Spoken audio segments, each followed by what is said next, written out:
ಸ್ನೇಹಿತರೆ, ಇದೊಂದು ವಿಶೇಷ ಸಂಚಿಕೆ. ಡಿಸೆಂಬರ್ 27, 28, 29 ಅಂದರೆ ಶುಕ್ರವಾರ, ಶನಿವಾರ ಹಾಗೂ ಭಾನುವಾರ ವಿಶ್ವ ಹವ್ಯಕ ಸಮ್ಮೇಳನ ಇದೆ. ಇದು ತೃತೀಯ ವಿಶ್ವ ಹವ್ಯಕ ಸಮ್ಮೇಳನ. ಹಾಗೆ ಈ ಹವ್ಯಕರು ಯಾರು ಎನ್ನುವುದರ ಬಗ್ಗೆ ಮಾಹಿತಿಯನ್ನ ಅಥವಾ ಕಿರು ಮಾಹಿತಿಯನ್ನ ಈಗಾಗಲೇ ನಾನು ನನ್ನ ಸಂಚಿಕೆಯಲ್ಲಿ ಕೊಟ್ಟಿದ್ದೇನೆ. ಅದರ ಲಿಂಕ್ ಅನ್ನ ಡಿಸ್ಕ್ರಿಪ್ಷನ್ ಅಲ್ಲಿ ಹಾಕಿದ್ದೇನೆ, ದಯವಿಟ್ಟು ನೋಡಿ.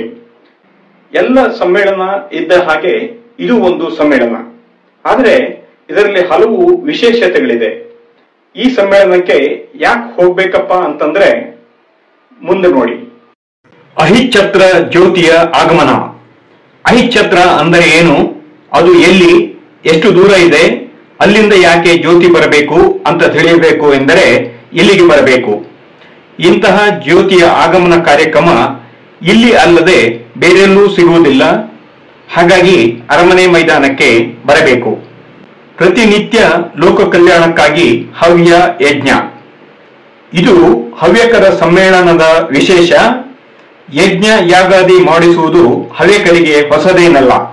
ಆದರೆ ಲೋಕ ಕಲ್ಯಾಣಕ್ಕೆ 3 ದಿನ ಅರಮನೆ ಮೈದಾನದಲ್ಲಿ ಸತತವಾಗಿ ಯಜ್ಞ ಯಾಗ ಮಾಡುವ ದೃಶ್ಯ ಬೇರೆಯಲ್ಲಿಯೂ ಸಿಗದು. ಇದನ್ನು ನೋಡಲು ಬರಬೇಕು. ದೇಸಿ ಗೋಲೋಕ, ಗೋಮಾತಾ ದರ್ಶನ ಮತ್ತು ಪೂಜನ. ಕೊಟ್ಟಿಗೆ ಮಾಯವಾಗುತ್ತಿರುವ ಇಂದಿನ ದಿನಗಳಲ್ಲಿ ಒಟ್ಟಿಗೆ ದೇಸಿ ಹಸುಗಳನ್ನು ನಗರದಲ್ಲಿ ನೋಡಲು ಅಸಾಧ್ಯ. ಈಗ ಕೊಟ್ಟಿಗೆ ಸಹ ಅರಮನೆ ಮೈದಾನಕ್ಕೆ ಬರಲಿದೆ. ಗೋವು ಮುಟ್ಟಿ ಪೂಜಿಸಿ ಗೋಗ್ರಾಸ ಕೊಡುವ ತ್ರಾಸ ತೆಗೆದುಕೊಳ್ಳಲು ಇಲ್ಲಿಗೆ ಬರಬೇಕು. ನಗರದ ನಿವಾಸಿಗಳು ಮನೆ ಮಂದಿ ಸಹಿತ ಬಂದು ದೇಸಿ ಗೋ ದರ್ಶನ ಮಾಡಬಹುದು. ಅರಮನೆ ಮೈದಾನದಲ್ಲಿ ಆಲೆಮನೆ.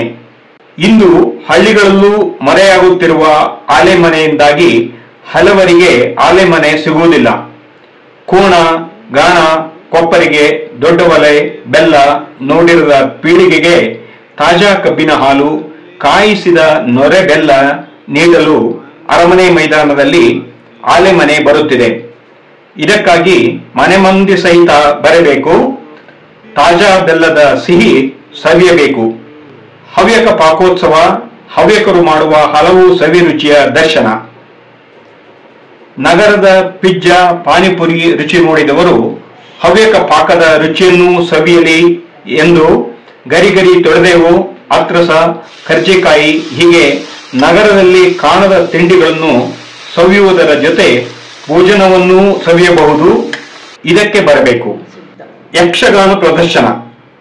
ಯಕ್ಷಗಾನಕ್ಕೂ ಹವ್ಯಕರಿಗೂ ಬಿಡದ ನಂಟು. ಹಾಗಾಗಿ ಈ ಸಮ್ಮೇಳನದಲ್ಲಿ ಯಕ್ಷಗಾನ ಪ್ರಮುಖ ಆಕರ್ಷಣೆ. ಯಕ್ಷಯಾನದಲ್ಲಿ ಸುಪ್ರಸಿದ್ಧ ಕಲಾವಿದರಿಂದ ಯಕ್ಷ ವೈಭವ ಕಣ್ತುಂಬಿಕೊಂಡು ಬರಬಹುದು. ಇದರ ಜೊತೆ ಹವ್ಯಕ ಪ್ರತಿಭೆಗಳಿಂದ ಸಂಗೀತ, ನಾಟಕ, ಸಾಹಿತ್ಯ, ಕಲೆ, ಚಿತ್ರಕಲೆ, ಛಾಯಾಚಿತ್ರಕಲೆ, ನೃತ್ಯ, ವಾದ್ಯ, ಪುಸ್ತಕ, ಮಂತ್ರ, ಮಂಡಲ, ಭಜನೆ, ಸಾಧಕರಿಗೆ ಸನ್ಮಾನ ಇತ್ಯಾದಿ ಕಾರ್ಯಕ್ರಮಗಳು 3 ದಿನವೂ ಇರುತ್ತದೆ. ಸ್ನೇಹಿತರೆ, ಈ ವಿಶೇಷತೆಗಳ ಜೊತೆ ಬೆಳಿಗ್ಗೆ 9 ಗಂಟೆಯಿಂದ ರಾತ್ರಿ 9 ಗಂಟೆವರೆಗೆ ಈ ಸಮ್ಮೇಳನ ನಡೆಯಲಿದೆ. ಇದರ ಲಾಭವನ್ನ ಪಡೆದುಕೊಳ್ಳಿ. ಹಾಗೆ ಈ ಸಂಚಿಕೆ ನಿಮಗೆ ಇಷ್ಟವಾಯ್ತಲ್ಲ, ಒಂದು ಲೈಕ್ ಕೊಡಿ. ಈ ವಿಷಯವನ್ನ ಇತರರಿಗೂ ಶೇರ್ ಮಾಡಿ. ಹಾಗೆ ನಿಮ್ಮ ಕಮೆಂಟ್ಸ್ ಅನ್ನ ಸಹ ಹಾಕಿ. ಜೊತೆಯಲ್ಲೇ ನನ್ನ ಚಾನಲ್ಗೆ ಸಬ್ಸ್ಕ್ರೈಬ್ ಸಹ ಆಗಿ. ಮುಂದಿನ ಸಂಚಿಕೆಗಾಗಿ ಕಾಯಿರಿ. ಧನ್ಯವಾದಗಳು.